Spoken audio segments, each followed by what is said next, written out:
Lady Nayoan pertimbangkan untuk rujuk kembali dengan Randy ke Giantnet.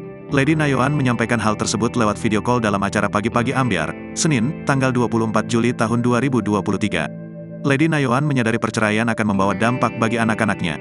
Diketahui, saat ini proses perceraian Randy ke Giantnet dengan Lady Nayoan memasuki tahap mediasi. Randy ke Giantnet bahkan telah memutuskan untuk menimpa tato wajah Syahnaz Sadiqah yang ada di punggungnya.